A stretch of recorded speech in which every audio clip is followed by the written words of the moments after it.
Hi friends, this is Mr. von Hoyningen Huene, and today I'll be talking to you about your bloom ball creation. You guys are going to be creating a bloom ball for your summative project based on Inside Out and Back Again, the story we've been reading in class. And before we get started on your bloom ball and what you're doing, I want you guys to think in your brains, think in your minds about the plot mountain. I want you to think about the introduction to the story. I want you to think about the rising action. What happened to Ha? What happened in the book as we got to the climax of the story, where all of a sudden all sorts of things were happening to Ha and she had to make a decision. And then the falling action and the solution or resolution down at the end. And friends, when you think about that, remember we watched videos. I put a little bit of videos up on here for you. Remember when we watched Piper and we talked about plot and mountain, and we watched this Wish Granter and we talked about plot and mountain. So today, friends, I just want you thinking about Inside Out and Back Again. Inside Out and Back Again is the book you've been reading. So friends, here's where you're going to start. With the bloom ball, you have 6 or 7 pages that print out.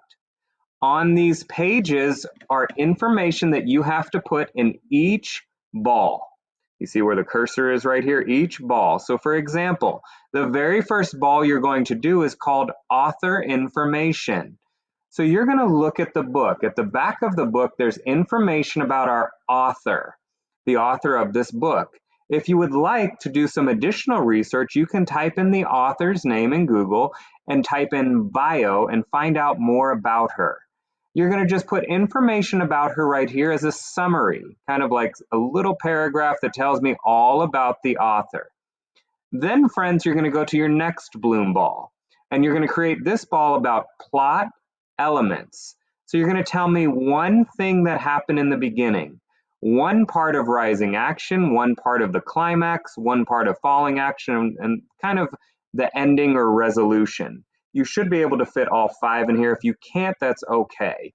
And we're going to go from there. Then, friends, you're going to go to your third bloom ball that has setting. Now, on this setting, you have to be careful because if you remember, there's 3 different spots that this story takes place.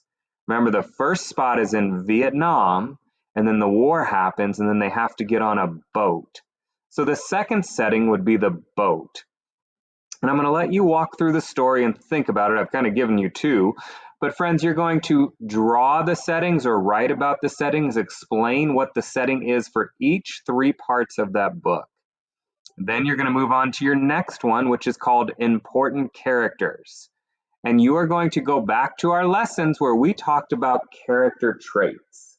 Remember, when you read a story and you're thinking about what the character is doing, talking, thinking, acting, you're thinking about how the character is doing these things and what that tells you about the person.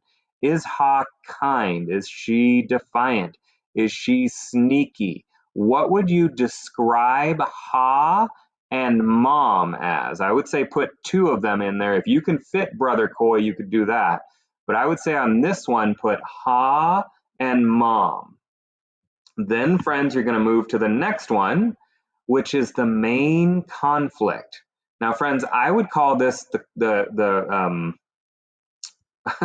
excuse me for a second, the climax. Thank you. There we go, Mr. V. Lost it for a second. This is called the climax. What happened at the biggest part of the story? What was the biggest part of the story? What was her main conflict? What was she struggling with the most? Our next one, friends, these are all different ones. This may take you a couple days here. But friends, your next one is theme.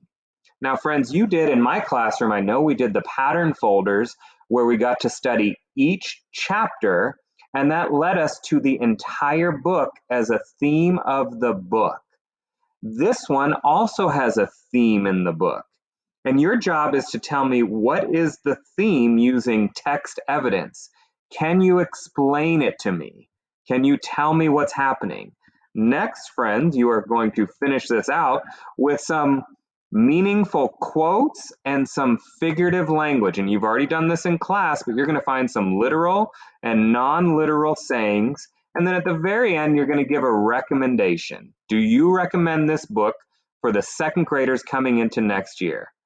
Thank you guys for watching, friends, and I hope this makes sense. And please try your best and